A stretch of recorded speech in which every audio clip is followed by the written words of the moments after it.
नमस्कार दोस्तों, मैं मैथ्स मित्र जयपाल सिंह राठौड़ हमारे ऑनलाइन एजुकेशन प्लेटफॉर्म पर आप सभी का स्वागत करता हूं।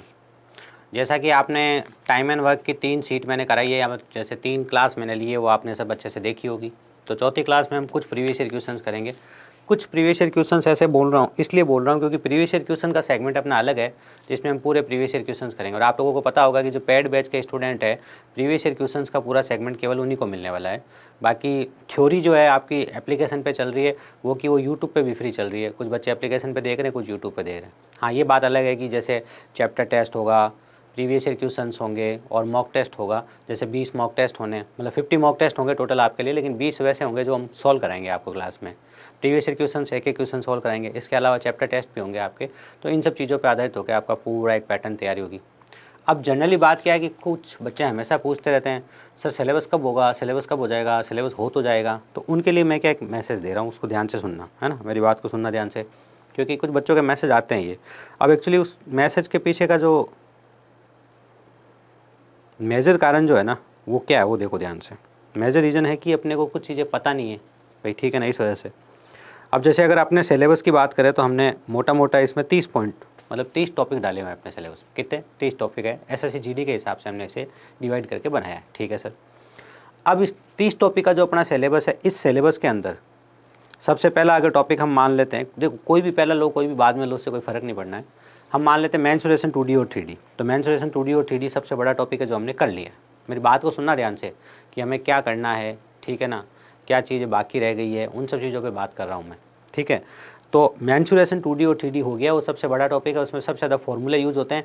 तो उसके होने का एक फ़ायदा अपना ये है, ध्यान से सुनना, उसके होने का एक सबसे बड़ा फ़ायदा ये है अपना, क्या कि बड़ा टॉपिक है, सब उसमें खूब सारे फॉर्मूले हैं, वो हो गया है। तो अब चलो आप टाइम पे देख लोगे, आपने देखा होगा 21 क्लासें हैं, टोटल 21 क्लासें हैं उसको आपके करने के लिए, ठीक है ना। चलिए, इसके बाद यूनिटरी लो, एक एक नियम जरूरी है, क्योंकि वो डायरेक्ट चैप्टर की तरह नहीं आता, लेकिन सब जगह काम आता है, इसलिए वो भी आपको करवाया हुआ है। टाइम एंड डिस्टेंस कह सकते हैं आप, ठीक है, टाइम एंड डिस्टेंस के साथ आप ट्रेन कह सकते हैं, उसके बाद आप नाव धारा, बोट एंड स्ट्रीम कह सकते हैं। ये तीनों टॉपिक अपने हो गए। इधर फिर हम आते हैं तो परसेंटेज है, प्रॉफिट लॉस है, रेशियो है, एवरेज है, सिंपल इंटरेस्ट है, कंपाउंड इंटरेस्ट है। ये सब टॉपिक अपने हो चुके हैं। कुछ टॉपिक मैंने कहा ना, जो यूट्यूब पे हैं कॉमनली वही ऐप पे हैं, और जो ऐप पे हैं वही कॉमनली यूट्यूब पे हैं। उसका पीछे कारण ये मैंने कहा था कि थ्योरी हम फ्री कराएंगे, तो थ्योरी फ्री करा रहे हैं। बाकी एक 251 रुपये का कॉम्बो कोर्स है, जिसमें आपकी बहुत अच्छी तैयारी हो जाएगी, और नो डाउट तैयारी आपकी एग्जाम तक चलेगी। लेकिन एग्जाम तक चलने का कारण क्या है कि सर एग्जाम तक चलेगी तो मैं कब पढ़ूंगा? अरे आपको जो थ्योरी करवा रहे हैं ना, यही तो पढ़ाई है, फिर उसके बाद तो हम प्रैक्टिस करेंगे। थ्योरी के बाद क्या होता है? प्रैक्टिस। तो प्रैक्टिस तो अपने एग्जाम तक चलनी चाहिए, वैसे भी वो एग्जाम तक चलेगी कंटिन्यूसली। हाँ, वो ये वो पेड बैच के स्टूडेंट्स के लिए एप्लीकेशन पे ही होगी केवल, ठीक है। चलिए, अब हम बात करते हैं, जैसे अभी हम टाइम एंड वर्क पढ़ रहे हैं, तो आज हम एक टाइम एंड वर्क के कुछ क्वेश्चंस और कर रहे हैं। बाकी मैंने पिछले 3 डेज में आपको सब टाइप के क्वेश्चन किस किस तरह से आते हैं बेसिक लेवल के एग्जाम में, वो आपको बता दिए हैं, ठीक है। उसके बाद अब देखो, अब मेरी बात ध्यान से सुनना। जिन बच्चों की चिंता है कि कोर्स कैसे पूरा होगा, ठीक है ना, उन लोगों के लिए बात कर रहा हूँ, उसको ध्यान से सुनना। अब कोर्स कैसे पूरा होगा की चिंता में मैं आपको एक बात बता दूँ। टाइम एंड वर्क आज पूरा होने के बाद, वैसे पूरा हो गया, लेकिन कुछ क्वेश्चन करवा रहा हूँ मैं आज आपको एक्स्ट्रा क्वेश्चन के तौर पर। बाकी प्रीवियस ईयर हर क्वेश्चन, जैसे इसमें 69 क्वेश्चन प्रीवियस ईयर के आए हुए हैं टाइम एंड वर्क टॉपिक में। 69 क्वेश्चंस ऑल ओवर 2011 से 2019 तक 69 क्वेश्चन आए हुए हैं, वो सब हम करेंगे, ठीक है ना, जो अपना प्रीवियस ईयर क्वेश्चंस का सेगमेंट है उसमें। अच्छा, अगर किसी बच्चे ने सिर्फ ई बुक भी ले रखी है, मान लो एक 99 रुपीज़ की ई बुक है, वो भी अगर किसी बच्चे ने ले रखी है, तो है ना, उसके लिए भी ये काम आसानी से हो जाएगा, वो भी प्रीवियस ईयर क्वेश्चंस तो कर लेगा। हाँ, लेकिन अगर वो चाहता है सर मेरा चैप्टर टेस्ट भी हो जाए, चैप्टर के बाद जैसे चैप्टर टेस्ट हमने डालने शुरू कर दिए हैं। चैप्टर टेस्ट का मतलब यूँ नहीं है आप टेस्ट दोगे, कोई टेस्ट नहीं है वो, मतलब चैप्टर टेस्ट का मतलब है उस चैप्टर की एक प्रैक्टिस शीट बना के डाल दी गई है जो आपको सॉल्व करनी है, और वहाँ आंसर भी अगर आपको समझ में नहीं आता था वहाँ पे आंसर देख सकते हो, वो है चैप्टर टेस्ट। चैप्टर टेस्ट का मतलब ये होता है, ठीक है ना। मॉक टेस्ट है, 50 मॉक टेस्ट आपको सॉल्व करने होंगे। आप 1 तारीख से मॉक टेस्ट करना शुरू कर दीजिए, हमने डालने शुरू कर दिए। कहाँ है, किस सेगमेंट में, आपको अच्छे से बता देंगे। रोज़ का एक मॉक टेस्ट सॉल्व कीजिए, वहाँ मॉक टेस्ट के सोल्यूशन भी दे रखे हैं। 20 मॉक टेस्ट के वीडियो सोल्यूशन भी आपको मिलेंगे। उसके बाद के जो मॉक टेस्ट होंगे वो आप सोल्व कर सकते हैं, आप दे सकते हैं, टेस्ट की तरह देंगे, आप रिजल्ट देखेंगे, अपना स्कोर देखेंगे, लेकिन उसका आपको जो डिस्क्रिप्शन है, व्याख्या है, वो मिल जाएगी। उनका वीडियो सोल्यूशन नहीं मिलेंगे, वो 20 का ही मिलेगा, क्योंकि बहुत ज़्यादा वीडियो सोल्यूशन का भी कोई मतलब नहीं है वहाँ पे, है ना, ठीक है। अच्छा, अब मैंने क्या कहा, पाइपन सिस्टम, जो कि सिर्फ एक दिन का टॉपिक अपने लिए का, टाइम एंड वर्क का ही तो पूरा कॉन्सेप्ट उसमें यूज़ होता है। उसके बाद नंबर सिस्टम। नंबर सिस्टम अपने एसएससी जीडी के हिसाब से 3 दिन का सिलेबस है, ठीक है ना। देखिए, जैसे मैंने कहा कि टाइम एंड वर्क से 2011 से लेके, क्या कहा मैंने, सुनना मेरी बात को, टाइम एंड वर्क से 2011 से लेके अभी तक, टाइम एंड वर्क से 2011 से लेके अभी तक 70 क्वेश्चन आए, 69 क्वेश्चन, लेकिन नंबर सिस्टम से कितने आए, 10 से 12 क्वेश्चन, कितने, बस 10 से 12 क्वेश्चन। तो मतलब अपने को टॉपिक पढ़ना भी उसी हिसाब से है कि भाई हम जीडी की तैयारी करें तो जीडी के हिसाब से पढ़ेंगे, समझ गए आप, ठीक है। नंबर सिस्टम 3 दिन का है, उसके बाद एलसीएम एचसीएफ है आपके 2 दिन का, फिर डीआई है आपके 4 दिन की। जो डीआई है, डीआई का पिछले हर सेगमेंट में एक क्वेश्चन आया ही आया था, आपको पता होगा कि आपके एसएससी जीडी परीक्षा में जो लास्ट टाइम हुई थी उसमें एक क्वेश्चन डीआई का था ही था। एक क्वेश्चन से मतलब एक के अंदर किसी में 2 क्वेश्चन थे, किसी में 3 थे, किसी में 4 थे, इस तरह से, ठीक है। तो 4 दिन का डीआई का सेगमेंट है। एज एक टॉपिक है जो 1 दिन का है, स्टैटिक्स है जो 1 से 2 दिन का है, मिसलेनियस है जो 1 दिन का है। प्रॉफिट लॉस हो चुका है। अब मुझे बताओ, जो बच्चे चिंता कर रहे हैं सिलेबस की, उनको बताऊँ मैं, देखो वापस ध्यान से सुनना। 1 दिन का पाइप एंड सिस्टम, ठीक है, 3 दिन का नंबर सिस्टम, ठीक है, और फिर अपने 1 2 3 4, फिर 2 दिन एचसीएफ एलसीएम, फिर 1 2 3 4, 4 दिन अपने डीआई, 1 दिन एज, 1 दिन मिसलेनियस, ठीक है, मतलब 15 दिन। अगर मोटा मोटा देखें तो 15 दिन का अपना सिलेबस है। तो अगर हम 15 अक्टूबर तक इस सिलेबस को पूरा कर लेते हैं, जैसे हमने 15 अक्टूबर तक अपना थ्योरी सिलेबस पूरा कर लिया, तो फिर हमारे को 1 महीना मिलेगा। 1 महीने में अपने को 1500 क्वेश्चन सॉल्व करने हैं, और उन 1500 क्वेश्चन को सॉल्व करने में बहुत सारे क्वेश्चन तो मैंने आपको कराए भी तो है ना भाई, बहुत सारे क्वेश्चन तो मैंने आपको एक्सरसाइज में भी तो कराए हैं। जब मैंने आपको परसेंटेज पढ़ाया, प्रॉफिट लॉस पढ़ाया, तो मैंने आए हुए बहुत सारे क्वेश्चन करवाए हैं ना। हाँ, मैं उनको वापस करवाऊंगा, लेकिन जो क्वेश्चन एकदम ईजी होगा, सिंपल होगा, थ्योरी में आपको बार बार समझा दिया है, उनको करने में अपने को थोड़ा ज़्यादा समय थोड़ी लगना है। बात समझ में आ रही है? क्यों नहीं लगना है? थ्योरी में आपने पढ़ लिया। हाँ, ये है कुछ क्वेश्चन रियली टफ है, जो जीडी के एग्जाम से ऊपर है, जो हो सकता है हमने बेसिक की थ्योरी में नहीं पढ़े हैं, तो वो अपन ज़रूर वहाँ पे पढ़ने वाले हैं, ठीक है ना। तो आज मैं जिस बारे में बात कर रहा था वो यही है कि हमारी स्ट्रेटजी क्या रहेगी। तो हमारी मेजर स्ट्रेटजी तो यही है, इसी के बारे में अपने को काम करना है। मॉक टेस्ट है, 20 मॉक टेस्ट का आपको सोल्यूशन करवाएंगे हम, नो डाउट, आप निश्चिंत रह सकते हैं उसके लिए। लेकिन ज़्यादातर बच्चे वैसे भी मॉक टेस्ट जब लगाते हैं और उनको जो क्वेश्चन नहीं आता है, वो खोलते हैं, सीधा PDF देखते हैं। भाई मॉक टेस्ट का मतलब क्या, आपने पूरी पढ़ाई तो कर ली है, तो उसकी PDF आपके लिए ज़्यादा काम किया, लेकिन 20 मॉक टेस्ट मैं आपको सोल्व कराऊंगा, और बाकी 50 के 50 मॉक टेस्ट के आपको विद सॉल्यूशन मिलेंगे। तो आप खुद सोचिए कितना बड़ा लंबा चौड़ा प्रोग्राम है, और फैकल्टी कैसा पढ़ाती है। तो यूट्यूब पे जब हमने पूरा कोर्स ही फ्री डाल दिया है, तो क्या आप हमें जज नहीं कर सकते? मैं पढ़ा रहा हूँ, पंकज जी ने पढ़ाया है, नितेश जी ने मॉक टेस्ट में पढ़ाया है। जब हमने यूट्यूब पे पूरा का पूरा सिलेबस डाल दिया है, तो यू कैन ईजिली जज कि हम अच्छा पढ़ाते हैं कि नहीं पढ़ाते हैं। हमारा अपने तो कुछ वो ना छुपी हुई कोई चीज़ तो है ही नहीं, ठीक है ना। चलिए, तो अब हम बात करते हैं अपने इस प्रश्न के बारे में जो हमारे सामने है। तो देखिए प्रश्न क्या है।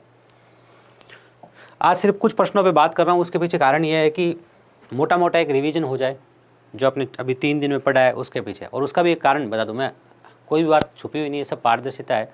और ये था कि 4 दिन में टाइम एंड डिस्टेंस कराना, टाइम एंड वर्क कराना था, अपने 3 दिन में हो गया, तो वो चौथे दिन का शेड्यूल फॉलो करना जरूरी है उसका, ठीक है ना। इसलिए आज ये काम है कि कुछ क्वेश्चन पुराने कर लिए जाए। बाकी मैं एक एक क्वेश्चन आपको कराऊंगा। जो आपका पेड बैच का जो 251 रुपीज़ का सब्सक्रिप्शन आपने लिया है, उनको एक एक क्वेश्चन कराऊंगा मैं, आप निश्चिंत रहिएगा, ठीक है ना। और हाँ, चलेगा तो ये बैच एग्जाम तक, जब एग्जाम तक चलेगा तभी तो पूरा होगा, क्योंकि प्रैक्टिस, हाँ थ्योरी आपको मैंने 1 महीने पे, आज जितनी थ्योरी हो गई है 70% थ्योरी हो गई है, ठीक है ना। उसको आप पढ़िए, 30% मैं 15 दिन में करा दूंगा, और आप उसको प्रैक्टिस कीजिए, रिवाइज कीजिए। सबसे हार्ड टॉपिक मेंस्ट्रुएशन सबसे पहले डाला है, ताकि बच्चा क्या है, बच्चा स्ट्रॉन्ग में फील करे, हाँ ये टॉपिक हार्ड है, मुझे तो आता ही है, ठीक है ना। A किसी काम को 30 दिन में पूरा करता है और B उसी काम को 20 दिन में पूरा करता है, दोनों मिलकर कितने दिन में पूरा करेंगे? वैसे तो बहुत सारे तरीके हैं हमारे पास। ये हमने 30, 20, 60, ठीक है ना, कितने बार, ये अपना 2, ये कितने बार अपना 3, 65 कितना 5, इसका कार्य क्षमता 2, इसकी कार्य क्षमता 3। ये 1 दिन में 2 इकाई काम करता है, और ये 1 दिन में 3 इकाई काम करता है, दोनों मिलकर 1 दिन में 5 इकाई काम करते हैं। कितना हो गया? 12। 60 इकाई काम करना है, 12 दिन में पूरा हो जाएगा। 12 डेज इसका आंसर है। ये सिंपल सा कॉन्सेप्ट है, आ गई होगी बात समझ में।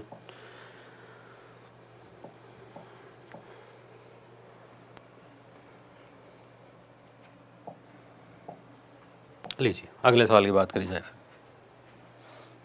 अगला नहीं करना अपने को, ये आप कर लीजिएगा, चाहो तो स्क्रीनशॉट लेके कर लीजिएगा। बाकी मैं जब कराऊंगा विस्तार से तब कराऊंगा पूरा।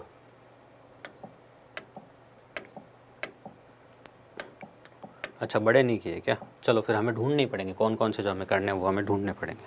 कोई नहीं, मैंने 5, 7, 10 कुछ अच्छे क्वेश्चंस कराने का ही निर्णय लिया है मैंने। जैसे 3rd नंबर क्वेश्चन करना चाह रहे हैं। अब अच्छे से मतलब एग्जाम के हिसाब से महत्वपूर्ण होना चाहिए, ईजी हो भारी हार्ड हो उससे कोई मतलब नहीं है। 3rd नंबर क्वेश्चन, इसमें एक लिस्ट है जिसमें नंबर लिखे हुए हैं। ए अकेला किसी काम को 10 दिन में कर सकता है, बी अकेला उस काम को 20 दिन में कर सकता है, ए और बी मिलकर उस कार्य का आधा कितने दिन में पूरा करेंगे। पहले तो आप ऐसे निकाल सकते हैं। अच्छा एक तरीका और भी, अभी मैंने बेसिक वाला एक तरीका बता दिया, अब एक और बता देता हूँ, ध्यान से देखो। 10 × 20, 10 + 20। जब ए का दिया और बी का दिया और दोनों मिलकर कितने दिन पूछेंगे तो आप ये तरीका भी ले सकते हो। क्या है ये तरीका, ध्यान से देखना। 200/30, 200/30 क्या है, 200/30 तो कितना हो गया, 20/3। अब 20/30 दिन लगेंगे अगर ये कार्य पूरा करते हैं तो, लेकिन ये कह रहा है कि काम इसका आधा है तो दिन भी आधे लग जाएंगे, तो इसका आधा कर दो। मैंने कहा था किसी भी चीज़ को आप आधा करना चाहते हो तो उसे आधा से गुणा कर दो, लो आधा से गुणा कर दिया तो कितना हो गया, 10/3 दिन। तो कितने दिन लगेंगे, 10/3 दिन लगेंगे। ये कहानी है कुल मिलाकर। आप जो रेगुलर एक आपने पैटर्न सीखा है उससे अगर आप करना चाहो तो कैसे करोगे, उससे आप ऐसे करोगे, ये 10 और ये 20 कुल मिला के कितना हो गया 20। ये कितनी बार, 2 बार, ये कितनी बार, 1 बार। ये 2 इकाई रोज़ का कार्य करता है, 1 इकाई रोज़ का कार्य करता है। हमें 20 इकाई कार्य करना ही नहीं है, हमें तो आधा कार्य करना है। आधा कार्य करना है तो हम कितने इकाई कार्य कर देंगे, 10 इकाई। 10 इकाई कार्य, रोज़ का कितना इकाई कार्य होता है, 3, तो कितने दिन लगेंगे, तो 10/3 दिन लगेंगे। ये आंसर है। इससे कर लो चाहे इससे कर लो, ठीक है। नेक्स्ट क्वेश्चन हमारा क्वेश्चन नंबर 9।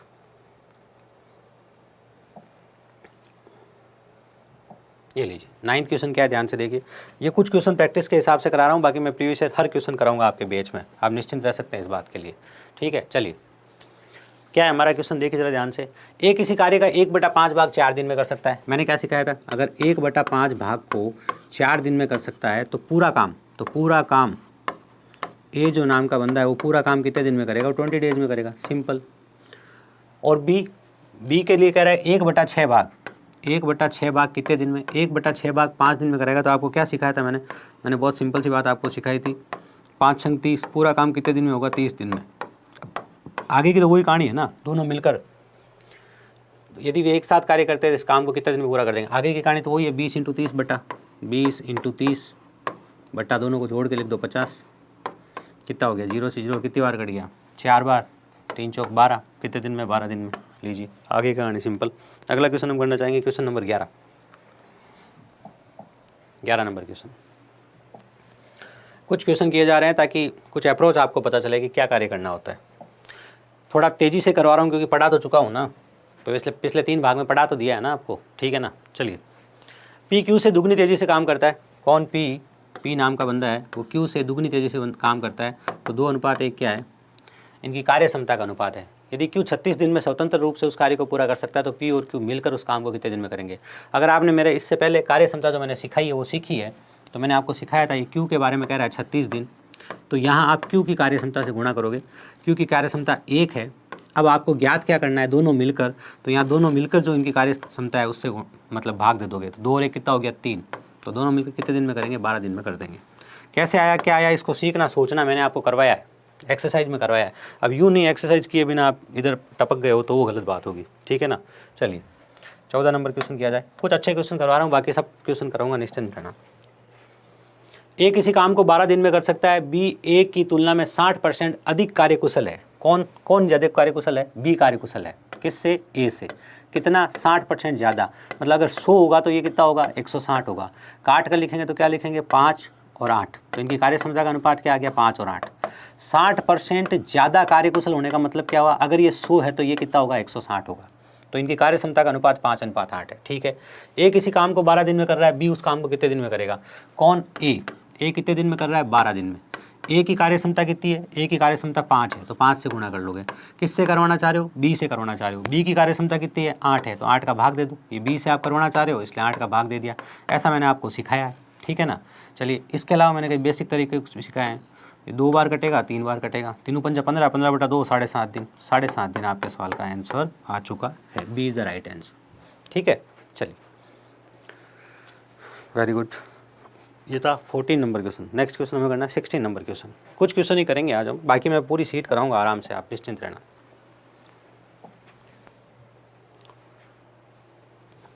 ए उतने ही समय में एक निश्चित कार्य कर सकता है जितने समय में बी और सी मिलकर उस कार्य को कर सकते हैं। यदि ए और बी एक साथ 8 दिनों में काम कर सकते हैं तो सी अकेला 40 दिन में कर सकता है, तो बी अकेला कितने दिन में करेगा। अच्छा सवाल है, ध्यान से देखिए। जैसे हम एक टेबल तैयार करते हैं, हमेशा कैसे तैयार करते हैं, ए और बी मिलकर 8 दिन में कार्य कर सकते हैं। ये ए नाम का बंदा है और ये बी नाम का बंदा है। क्या कहा मैंने, ये ए नाम का बंदा है और ये बी नाम का बंदा है, ठीक है। इसने सवाल ने क्या कहा कि ए और बी साथ मिलकर 8 दिन में कर सकते हैं। ये लो, ए और बी साथ मिलकर कितने दिन में कर सकते हैं? 8 दिन में।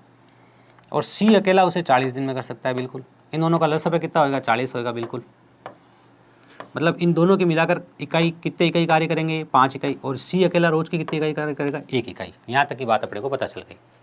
ये तो मैंने इंडेक्स बनानी सिखा दी आपको बेसिक में। हाँ सर, बिल्कुल सिखा दी।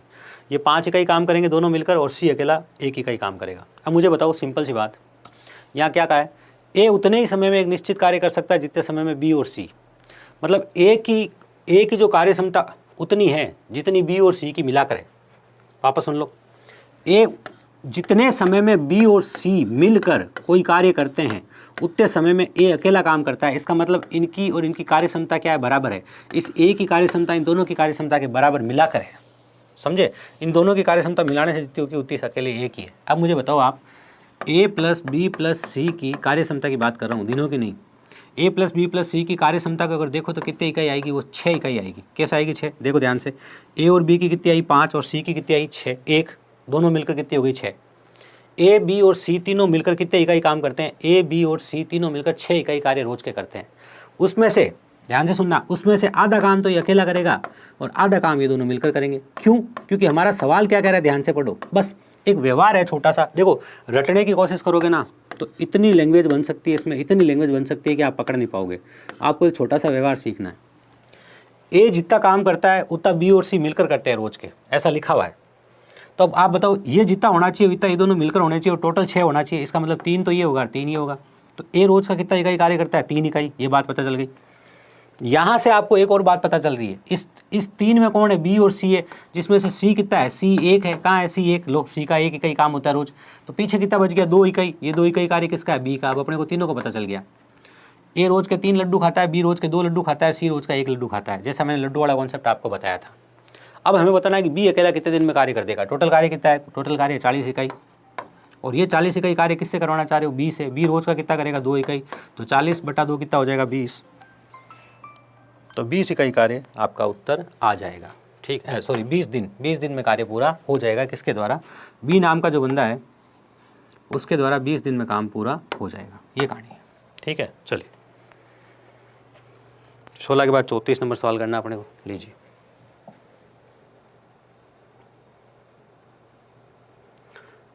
ये पूरी है ना ई बुक में आपको जो सीक्वेंस है ना, वो सीक्वेंस है। ये ई बुक में आपको ऐसा कैसे पूरा मिल जाएगा। ठीक है ना, SSC GD ई बुक। अब जैसे ई बुक जैसी चीज़ है, 99 में 5 सब्जेक्ट के 7500 क्वेश्चन है, तो उसके लिए तो हर बच्चे के पास होनी चाहिए वो, है ना। बाकी पेड बैच के जो बच्चे हैं उनके पास तो होगी।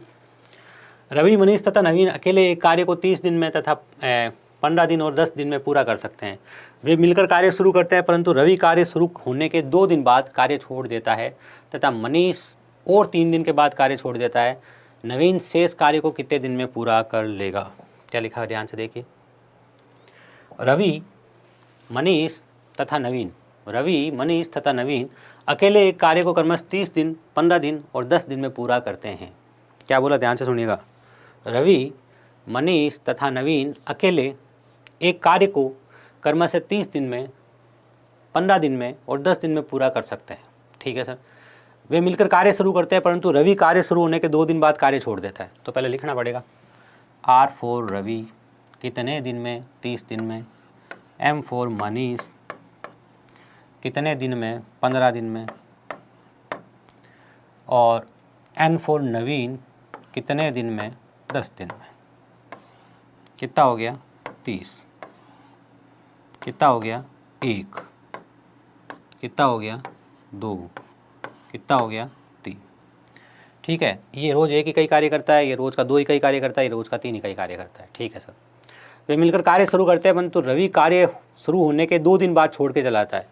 रवि नाम का जो बंदा है वो काम शुरू होने के 2 दिन बाद छोड़ के चला गया। कहानी ये है। तो हम देख लेते 2 दिन में काम कितना हुआ। सिंपल सी बात है, हमें तो 30 इकाई कार्य करवाना है। हमें टोटल कितने इकाई कार्य करवाना है? क्या सर, हमें सिर्फ 30 इकाई कार्य करवाना है। ठीक है, और वो तीनों से करवाना है शुरू। तीनों से शुरू करा के 2 दिन तक कर लो पहले काम। तो पहले स्टार्ट के 2 दिन का रिजल्ट देख लो अपने क्या है। क्या सर, स्टार्ट के 2 दिन का रिजल्ट कुछ इस प्रकार है कि 3, 2, 5 और 1 6 इकाई रोज कार्य होगा, और तीनों करेंगे तो 6 और 6 12 इकाई कार्य हो जाएगा। तो अपना 12 इकाई कार्य हो चुका है। 12 लड्डू खाए जा चुके हैं, जैसा मैंने आपको लड्डू वाला कॉन्सेप्ट बताया था। ठीक है, तथा मनीष और 3 दिन बाद के कार्य छोड़ देता है। मनीष क्या करता है, उसके और 3 दिन बाद, मतलब उसके 3 दिन बाद, जैसे ही रवि गया उसके 3 दिन बाद मनीष भी गया, ठीक है ना। तो मनीष ने अब 3 दिन कार्य और किया, तो 3 दिन में कितना कार्य हुआ, देखो ध्यान से। अब अगले 3 दिन में कार्य हुआ कितना, अगले 3 दिन में कार्य कितना हुआ, रवि तो चला गया, मनीष और नवीन दोनों मिलकर काम कर रहे हैं। ये 2 इकाई करता है, 3 इकाई करता है, मतलब रोज का कितना इकाई हो गया, रोज का 5 इकाई काम हो गया, रोज का 5 इकाई काम हो गया, 3 दिन काम हुआ, 5 5 5 कितना हो गया, 15 इकाई। लो अगले 3 दिन में 15 इकाई कार्य और हो गया, ठीक है ना, बात समझे। अब अगले 3 दिन के कार्य में रवि शामिल नहीं है, लेकिन मनीष और ये नवीन है, ठीक है, चलिए ठीक है। नवीन शेष कार्य को कितने दिन में पूरा कर लेंगे, शेष कार्य कितना बचा, ध्यान से देखो अपने, तो बहुत सिंपल सी बात है भाई, अपने काम कितना बचा, अब नवीन करेगा सिर्फ, मनीष भी गया, ठीक है साहब। 15 16 17 10 27 इकाई कार्य, पीछे इकाई कार्य कितना बचा, 3 इकाई कार्य बचा, कितना इकाई कार्य बच गया, 3 इकाई, भाई 27 इकाई काम हो चुका है, टोटल 30 इकाई काम है। 27 लड्डू खा लिए रोज के, 27 लड्डू खा लिए और 30 लड्डू टोटल है, तो 3 लड्डू बच गए। नवीन को खाने हैं, नवीन रोज के 3 लड्डू खाता है, तो उसको कितना दिन और लग जाएगा, उसको 1 दिन और लगेगा, और वो भी कार्य खत्म करके घर निकल लेगा। तो कितना दिन और लगेगा, 1 दिन और लगेगा। तो सिर्फ और सिर्फ लड्डू का कॉन्सेप्ट जो मैंने आपको सिखाया है, ओनली एंड ओनली लड्डू कॉन्सेप्ट से काम हो जाएगा, ठीक है ना। लड्डू कॉन्सेप्ट याद कर लीजिएगा, समझ लीजिएगा। वैसे तो व्यवहारिक है, तो आप बड़ा इजी आपको समझ में आ जाएगा, ठीक है। चलिए, और जैसे जैसे आप थोड़ा पढ़ेंगे ना, वैसे वैसे आप क्वेश्चन की लैंग्वेज को डिकोड करना सीखेंगे। ये दुनिया में बहुत ज़रूरी चीज़ होती है। अगला सवाल जो हमें करना चाहिए फ़िलहाल आज के दिन, बाकी तो पूरे ही करेंगे। थोड़े से अटपटे से सवाल जो है आपकी एक्सरसाइज में, वो मैं करवा रहा हूँ। मतलब सर ये अटपटा था क्या, भारी था क्या, भारी कुछ नहीं होता है। हमारा एक ऑब्जर्वेशन है जिसको हम डेवलप करते हैं, वो आप हमारे साथ डेवलप करते हैं और उसको एग्ज़ाम में अप्लाई करते हैं। कल रीट का एग्ज़ाम जो बच्चे देखे हैं उनका बहुत अच्छा एग्ज़ाम हुआ है, क्योंकि ऐसी कुछ चीज़ें थी नहीं, उनको पढ़ाई नहीं, सब कुछ पढ़ाया हुआ आया। वैसे पेपर भी ईजी आया। n मिनट में, अब n मिनट में एक बंदा m शब्द टाइप करता है, ठीक है, और q मिनट में p शब्द टाइप करता है दूसरा बंदा। ये p नाम का बंदा है, और ये कौन है, ये यशवंत नाम का बंदा है जो n मिनट में m शब्द टाइप करता है, और फिर पवन नाम का बंदा है जो q मिनट में p शब्द टाइप करता है। यशवंत की टाइपिंग और पवन की टाइपिंग का अनुपात क्या है, वो आपको पता करना है, ठीक है सर। टाइपिंग का अनुपात कैसे निकालोगे, टाइपिंग की स्पीड के अनुसार, टाइपिंग की स्पीड के हिसाब से ही।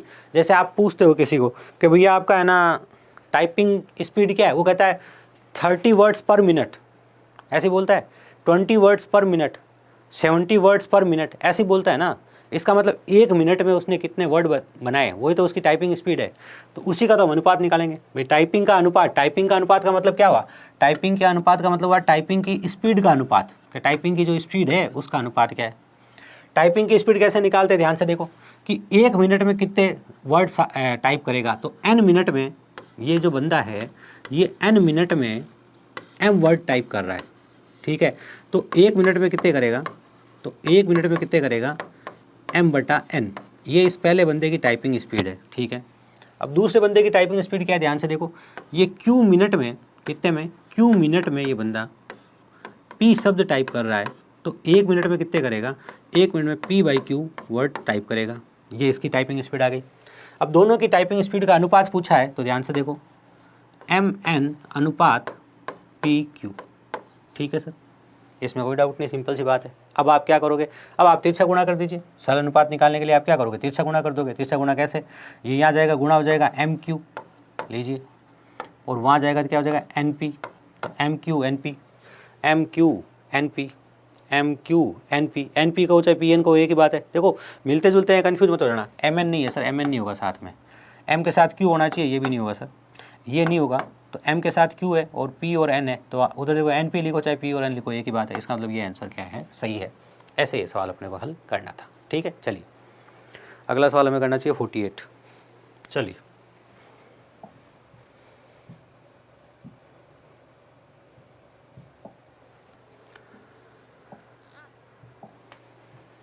लीजिए,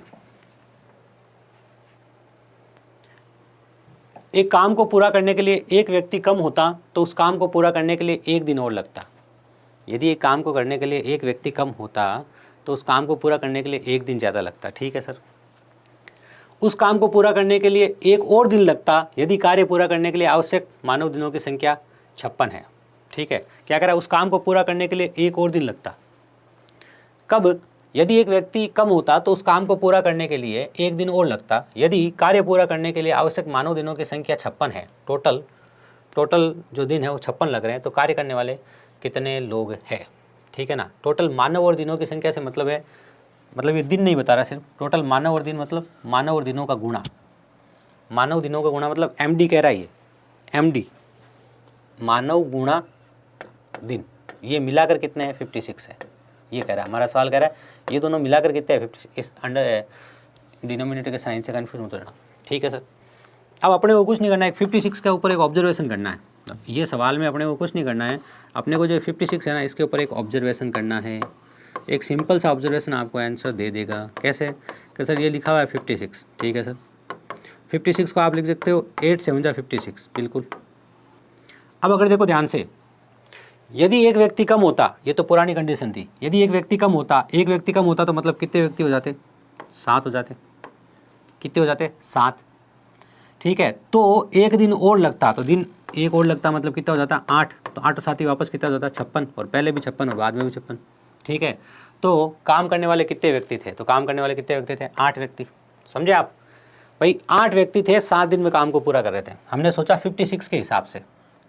आप कहोगे सर आपने ऐसा क्यों नहीं सोचा कि 7 व्यक्ति थे और 8 दिन में, आपने ऐसा क्यों नहीं सोचा कि 7 आदमी थे और 8 दिन में काम पूरा कर रहे थे। मैंने इसलिए ऐसा नहीं सोचा क्योंकि ये आगे जाके एक व्यक्ति कम कर रहा है, ठीक है ना, और दिन एक बढ़ रहा है। तो अगर यहाँ एक व्यक्ति कम करके दिन एक बढ़ाऊंगा तो कैलकुलेशन बैठेगी नहीं, समझ रहे हो।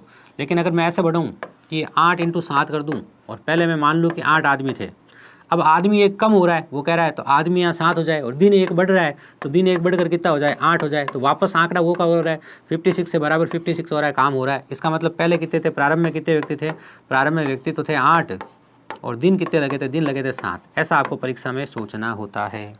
आई होप बात समझ में आ गई होगी। लेकिन अगर कोई बच्चा ऐसे नहीं सोचना चाहे तो फिर उसको दूसरा अप्रोच लगाना पड़ता है, ठीक है ना, और वो अप्रोच होती है फिर समीकरण बनाने की।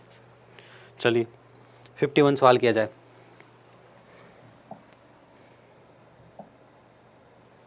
क्या है 51 सवाल, देखिए जरा ध्यान से। एक व्यक्ति एक उद्यान की घास 30 मिनट में काट सकता है, तो 30 मिनट में उद्यान के कितने भाग की घास काटी जा सकती है।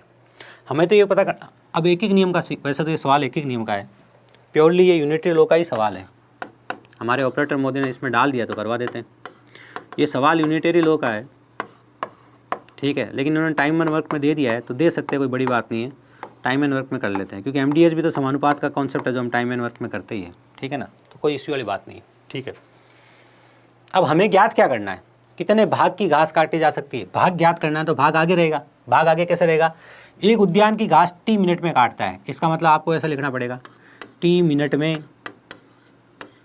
एक उद्यान की घास काटता है। लो 30 मिनट में एक, कैसे ऐसा क्यों लिखा, आगे एक क्यों लिखा भाई, वो कितने भाग है। जब हम भाग के रूप में लिखते हैं, ये मैंने एक नियम सिखाया था, जब हम भाग के रूप में लिखते हैं तो जो आपका 100% होता है वो 1 के बराबर होता है, ठीक है। 50% होता है वो 1/2 के बराबर होता है, और इसी तरह से फ्रैक्शन में चलता है, ठीक है सर। तो 30 मिनट में एक उद्यान की घास अगर काट रहा है तो 1 मिनट में कितने की काटेगा, 1 मिनट में काटेगा 1/T की। 1 मिनट में कितने की काटेगा, 1/T की काटेगा, ठीक है सर। तो 30 मिनट में कितने की काटेगा, तो 30 मिनट में काटेगा × 30। तो उत्तर क्या आ गया आपका 30/T। 30/T भाग की घास काटी जा सकती है, जो कि आपका D आंसर है, ठीक है ना। इस तरह से आपको ये सवाल करना था। एक आधे सवाल की और बात करी जाए, 55 और 69 की, लीजिए।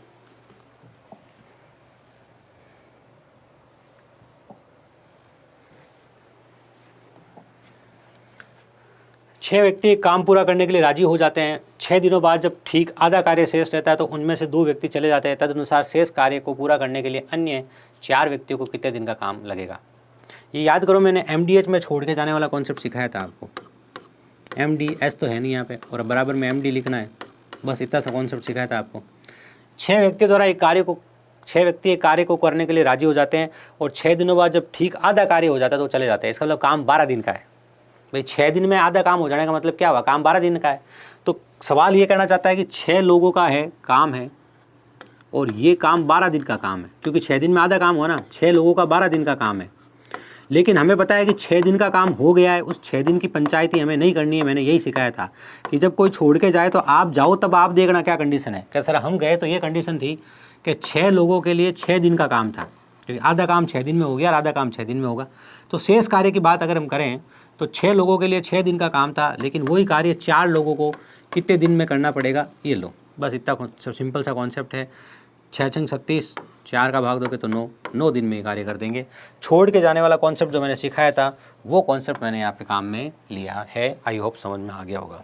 इसके बाद एक लास्ट सवाल के बारे में चर्चा करेंगे, बाकी ये सीट हम विस्तार से करेंगे, टेंशन मत लेना, ठीक है। चलिए, अगर सुरभि किसी कार्य को 24 दिनों में पूरा कर सकती है, परंतु अब मैं आप कुछ कहानी समझे क्या?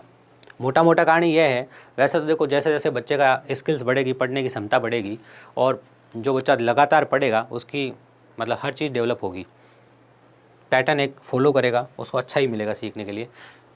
लेकिन जहाँ मुझे दिखा ना कि कुछ बच्चों ने PDF ले रखी है, कुछ सॉल्व करी होगी, तो जहाँ उनको दिक्कत आएगी डायरेक्टली उन सवालों पे मैंने बात कर ली। बाकी मैं प्रीवियस ईयर क्वेश्चंस कराऊंगा तो पूरी करा दूंगा। सुरभि अगर किसी काम को 24 दिन में पूरा कर सकती है, परंतु उसने 3/8 का काम पूरा किया, ठीक है, और फिर उसने छोड़ दिया, बचे हुए काम को अमिता 10 दिन में पूरा करती है। यदि दोनों एक साथ काम करें तो उसी काम का 125% पूरा करने में कितना टाइम लगेगा? ठीक है सर, पहली बात तो यह है कि सुरभि ने कितने दिन काम कर लिया, मुझे ये बताओ, और कितने दिन का बाकी है वो बताओ। बात समझ में आ रही क्या? सुरभि ने कितने दिन का तो काम कर लिया और कितने दिन का बाकी है, कार्य क्षमता का सवाल है। क्यों है कार्य क्षमता का सवाल? ध्यान से देखो, 24 दिन में से सुरभि ने 3/8 काम कर लिया। क्या किया उसने? 3/8 काम पूरा कर लिया। 3/8 काम मतलब 3/8 काम होने में उसे कितने दिन लगे होंगे? 8 तिया 24, 3 तिया 9, 9 दिन लगे होंगे। 3/8 काम होने में कितने दिन लगे होंगे? 9 दिन लगे होंगे। समझे आप? 24 का 3/8 कितना होता है? 24 दिनों का काम है, उसका 3/8 हिस्सा पूरा होने में दिन भी 3/8 लगे होंगे कुल दिनों के, ठीक है सर। तो 9 दिन का काम हो गया, शेष काम कितने दिन का बच गया? 15 दिन का काम बच गया। जो भी शेष कार्य था उसको सुरभि 15 दिन में करने वाली थी, लेकिन अगर यही काम हम सुरभि को हटाकर अमिता से करा लें तो अमिता उस काम को 10 दिन में कर देगी। ये हमारे सवाल की भाषा तैयार हो गई। इसको ही तैयार करना होता है परीक्षा में भाई। 24 दिन में 24 × 3/8 अगर देखा जाए तो कितना होता है? 3 तिया 9, 9 दिन का काम ये कर चुकी है, शेष कार्य बचा है 15 दिन का। सुरभि जिस काम को 15 दिन में करेगी, अगर सुरभि को हटाकर अमिता को लेके आ जाए तो अमिता उस काम को 10 दिन में कर लेगी। तो इनकी कार्य क्षमता का अनुपात कितना हुआ? इनकी कार्य क्षमता का अनुपात 3:2 हुआ। ये इनकी कार्य क्षमता का अनुपात है, ठीक है? नहीं सर, ये इनके दिनों का अनुपात है। ये इनके किसका अनुपात है? दिनों का अनुपात है। तो अगर दिनों का अनुपात ये है तो कार्य क्षमता का अनुपात क्या होगा? सर कार्य क्षमता का अनुपात इसका उल्टा होगा। वो कितना होगा? 2:3। वो क्या होगा? इनका 2:3। ये 15 दिन में काम करती है, 10 दिन में काम करती है, दिनों का अनुपात 3:2 है, तो कार्य क्षमता का अनुपात इसका उल्टा होगा, 2:3। सबसे पहले भाग में सिखा दिया था, सिंपल सी बात है, ठीक है सर। अब जो रोज कॉन्सेप्ट लगाते हो वही लगा दो। सुरभि का दे रखा है कि सुरभि 24 दिन में पूरा करती है, लो लिख दिया, सुरभि 24 दिन में पूरा करती है। लीजिए, सुरभि 24 दिन में पूरा करती है। सुरभि की कार्य क्षमता कितनी है बताओ? सुरभि की कार्य क्षमता सर 2 लिखी जाएगी। लो, सुरभि की कार्य क्षमता 2 लिख दी मैंने, ये भी बात सिंपल क्लियर। दोनों मिलकर कितने? देखो ये किसका है? ये सुरभि का है, तो यहाँ किसकी कार्य क्षमता लिख दी? सुरभि की कार्य क्षमता लिख दी। करवाना किससे है? दोनों से करवाना है, तो दोनों की कार्य क्षमता का योग लिख दो आप। ये मैंने कार्य क्षमता का कॉन्सेप्ट आपको पूरा एक लेक्चर लेकर समझाया है, ठीक है ना। दोनों की कार्य क्षमता का योग कितना है? 5। इतने दिनों में काम कार्य पूरा होगा। 24 × 2/5 दिनों में काम पूरा होगा। लेकिन काम सिर्फ इतना ही नहीं करवाना है। लेकिन काम सिर्फ इतना ही नहीं करना है, काम का 125% करवाना है। और 125% का मतलब क्या होता है? 125% का मतलब होता है 125/100। 125/100 का मतलब होता है 5/4 भाग। कितना भाग? 5/4 भाग करवाना है। काम सिर्फ इतना ही नहीं करवाना है, एक काम नहीं करवाना है, काम 5/4 भाग करवाना है। तो 5/4 भाग करवाना है तो 5/4 से गुणा कर दो, तो 5 से 5 कट हो गया, 6 चौक 24, 6 दूनी 12, तो 12 दिनों में इस काम का 125% हो जाएगा। ये आपके सवाल का उत्तर है। तो ये क्या किया? ये आज हमने एक स्ट्रेटजी सेट करके प्रीवियस से कुछ क्वेश्चंस किए हैं जहाँ पर आप लोगों को डाउट फील हो सकती है। इसके अलावा कंप्लीट प्रीवियस क्वेश्चन जो है आपका प्रीवियस सेक्शंस होगा उसमें हम करेंगे। और आप निश्चिंत रहिए, जैसे कि मैंने कहा है, जैसा मैं आपको पढ़ा रहा हूँ वैसे रोज़ का रोज़ पढ़ लीजिए, तो अगले 15 दिन में आपका सिलेबस कंप्लीट हो जाएगा जैसे मैंने करवाया है। और कुछ बच्चे ने अगर पहले आलस दिखाया है पढ़ने में, देखो सीरियस लेना पड़ेगा आज की डेट में हर एग्ज़ाम को। जो बच्चा बड़े एग्ज़ाम की तैयारी कर रहा होगा, CGL की कर रहा होगा, कई CHSL की तैयारी करने वाले हैं, वो भी GD का एग्ज़ाम देंगे। अब चूकना कोई नहीं चाहेगा, हर एग्ज़ाम देना चाहेगा, वो आपके लिए एक बैरियर की तरह खड़ा रहेगा। तो लेकिन अच्छी बात क्या है कि बेसिक लेवल का एग्ज़ाम है, 15 क्वेश्चन ईजी आने वाले हैं, 5 क्वेश्चन मीडियम आने वाले हैं, 5 क्वेश्चन हार्ड आने वाले हैं। लेकिन ये जो 5 क्वेश्चन का जो मीडियम और हार्ड का जो 10 क्वेश्चन का सेगमेंट है ना, यही मेरिट बनाता है, इस बात का ध्यान रखना। आज कुछ हमने डिस्कशंस किए हैं, तो कुछ बातें भी करी है, बाकी ना मैं क्लास में बातें करने देता हूँ, ना मैं क्लास में इस तरह के मोटिवेशन की और डिस्कशन की बातें करता हूँ। लेकिन आई होप आज का दिन आप लोगों के लिए शुभ रहेगा। पढ़ाई जिसकी पीछे है वो पीछे से आके पढ़ना शुरू कर देगा, जिसकी बराबर चल रही है बहुत अच्छे हैं, रोज़ के नोट्स बना लीजिए, बहुत फ़ायदे में रहोगे। मिलते हैं अगले सेशन में। जय हिंद, जय भारत।